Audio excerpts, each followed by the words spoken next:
'em in the nuts. Stomp 'em in the nuts. I'ma stomp 'em in the nuts.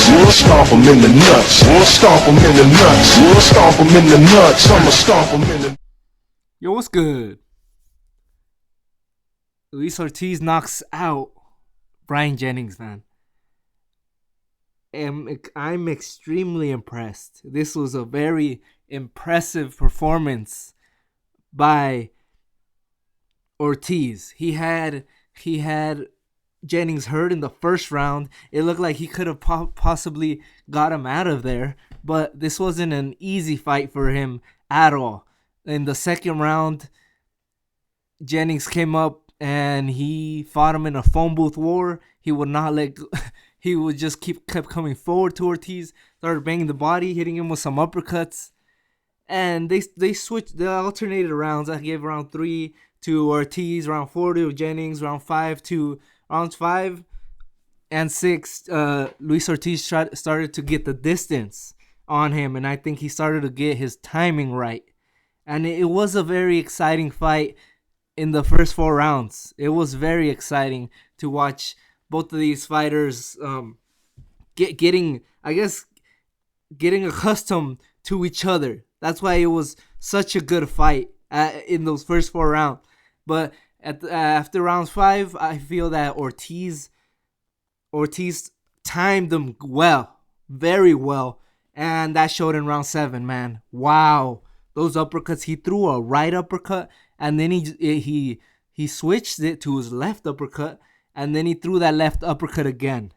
So those were massive uppercuts. Jennings fell face first to the canvas. I was like, Jennings not getting up, but Jennings did get up. And props to Jennings. Great effort, man.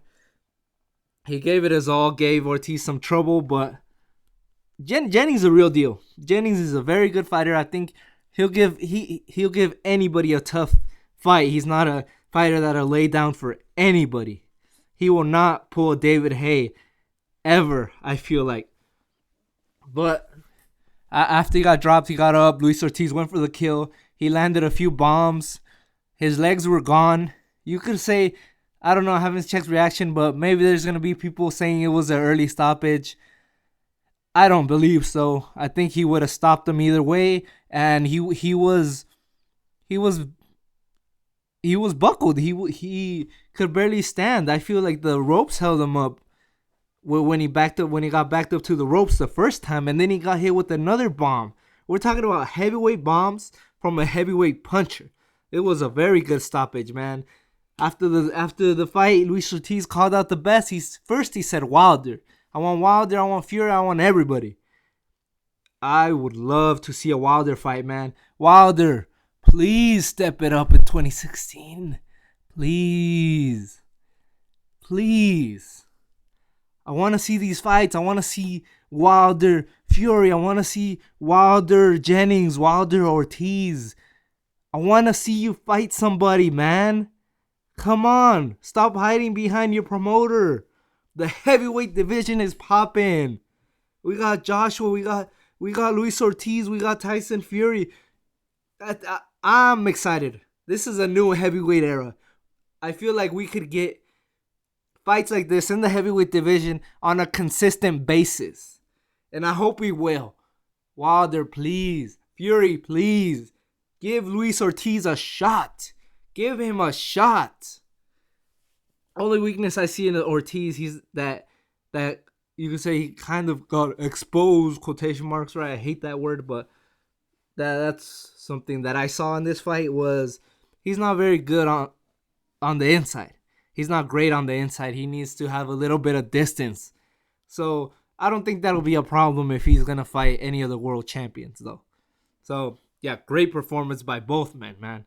I'm excited to see the heavyweight division. Undercard. Oh, what the hell, HBO? You're not gonna televise Gabriel Rosado against Joshua Clottey? You're not gonna televise Gamboa's fights? You're not gonna televise Yuneski Gonzalez? So I'm gonna have to catch that. I'm gonna have to catch those fights somewhere else? Man, get out of here, man. People want to see those fights. Boxing fans want to see those freaking fights. You advertise this as a quadruple header, man. and you're not gonna televise them on HBO? Man, I was pissed. I'm like, what?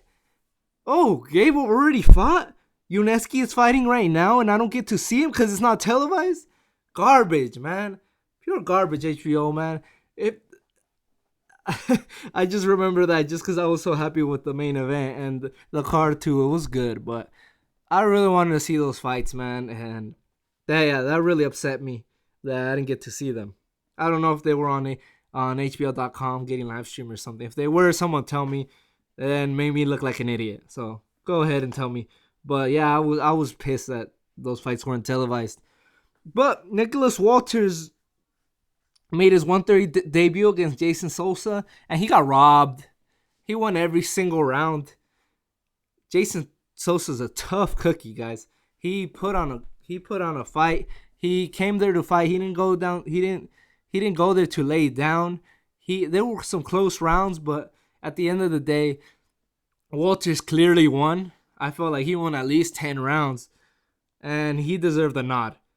But it looks like Walters might not hold the power advantage and size advantage that he held at 126. I know this is his first fight at 130, but maybe he won't be such a murderous puncher at 130. It definitely looks that way. But the fight I want to see, they're talking about Uchiyama. I'd love to see that fight too. But Francisco Vargas, man. I want to see that fight against Francisco Vargas and Nicholas Walters.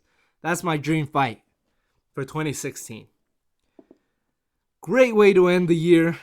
Great way, HBO. Props to HBO and everybody out there. Props to Golden Boy. Props to Bernard Hopkins. He was a commentary. Man, I love hearing the boxing knowledge from Bernard Hopkins, a triple OG.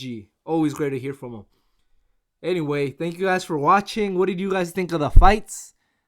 And you guys have a great day.